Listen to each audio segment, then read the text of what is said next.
রিয়াদ ভাই আজকে যা করলেন ক্ষমার অযোগ্য ভাইয়া। রিয়াদ ভাই ক্ষমার অযোগ্য, আপনি যা করলেন। এই মোমেন্টে মাহমুদুল্লাহ কিভাবে এই মোমেন্টে 6-7টা বল খাইলো, কারণ ভাই আমরা তো এমনি বাদ পড়ে গেছিলাম। শেষ সময়ে যে একটা ব্যাড ইফেক্ট পড়লো, আসলে এটা উনি কোনোভাবে আর এটা সংশোধন করতে পারবেন না, কোনোভাবে করতে পারবেন না। সে শ্রীলঙ্কার সাথে একটা ম্যাচ জিতেইছে, মনে হয় অনেক কষ্ট করে সেই এক ম্যাচ দিয়ে এখন পর্যন্ত আরও 7 ম্যাচ কিন্তু সে চলছে। মাহমুদুল্লাহ রিয়াদ কিন্তু আসলে টি-20 প্লেয়ার না, তাকে এখন অবসর নেওয়া উচিত। ওনার থেকে এটা কখনো আশা করি নাই। রিয়াদ ভাই লাস্ট 6 বলে 5 রান 4 রান, এটা কখনো মানানসই না। আমি কিন্তু রিয়াদ ভাইয়ের ফ্যান, দেখেন আমি কিন্তু রিয়াদ শত মানুষের যখন রিয়াদ ভাইকে দলে নেওয়া হলো না, 3-4 জন মানুষ ওনার জন্য আন্দোলন করছে, অনেক কষ্ট লাগে। রিয়াদ ভাই যখন গতবার বিশ্বকাপ থেকে দল বাদ পড়লো তখন চোখে পানি পড়ছে, কিন্তু রিয়াদ ভাই আজকে যা করলেন ক্ষমার অযোগ্য ভাইয়া।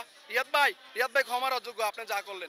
মাহমুদুল্লাহ রিয়াদ আজকে দায়িত্ব জ্ঞানহীন নিয়ে খেলছেন, ওনার দায়িত্ব নিয়ে খেলা দরকার ছিল। গত কয়েকটা ম্যাচ উনি খুবই বাজে যাচ্ছে এবং ওনার ক্যারিয়ারের শেষ সময়ে যে একটা ব্যাড ইফেক্ট পড়লো, আসলে এটা উনি কোনোভাবে আর এটা সংশোধন করতে পারবেন না, কোনোভাবে করতে পারবেন না। আমাদের 2 বছর পরে টি-20 ওয়ার্ল্ড কাপ, বাংলাদেশ দল চাইবে ডেলের সাথে একটা দল তৈরি করা।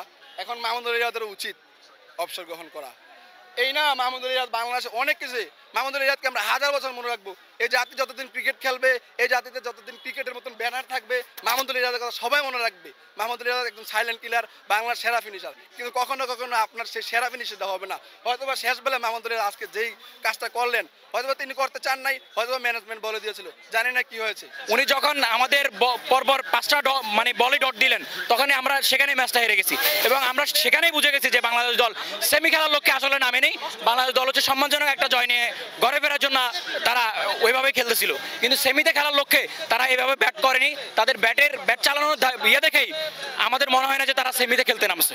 আসলে রিয়াদ টি-20 প্লেয়ার না, সে কখনো তার স্ট্রাইক রেট দেখেন এই বিশ্বকাপে 80-ও নিচে তার স্ট্রাইক রেট। সে শ্রীলঙ্কার সাথে একটা ম্যাচ জিতেইছে, মনে হয় অনেক কষ্ট করে সেই এক ম্যাচ দিয়ে এখন পর্যন্ত আরও 7 ম্যাচ কিন্তু সে চলছে। মাহমুদুল্লাহ রিয়াদ কিন্তু আসলে টি-20 প্লেয়ার না, তাকে এখন অবসর নেওয়া উচিত। এই মোমেন্টে মাহমুদুল্লাহ কিভাবে এই মোমেন্টে 6-7টা বল খাইলো, কারণ ভাই আমরা তো এমনি বাদ পড়ে গেছিলাম। মায়ের দোয়ায় অস্ট্রেলিয়ার মানে ভালোবাসা, হয়তো আমাদের প্রতি কোনো ভালোবাসা আছে থেকে সুযোগটা দিছে না সেমিফাইনাল খেল। আর নাহলে ইন্ডিয়া হয়তো বা চাইছে যে সেমিফাইনালের মাঠে আমাদেরই হারাই দিবে। অনেক আশা করে যাক, তাও 17 বছর পরে তো সুপার হিটে আসছি, সেমিফাইনালে যাইতাম, ফাইনালে না গেলাম সেমিফাইনালে তো যাইতে পারতাম। ওই স্বপ্নটা ভঙ্গ করছে ওরা দুইজন, রিয়াদ এবং সাকিব। সে আসলে কাইন্ড অফ বলা যায় যে আসলে হতাশ করেই আমাদেরকে হতাশ বলা যায়, কারণ সে একজন সিনিয়র প্লেয়ার হিসেবে যে আসলে খেলবে, এটা আসলে তো জনগণ আসলে এটা কখনো এক্সপেক্ট করিনি থেকে। এর চাইতে আরো ভালো কিছু আমরা এক্সপেক্ট করেছিলাম।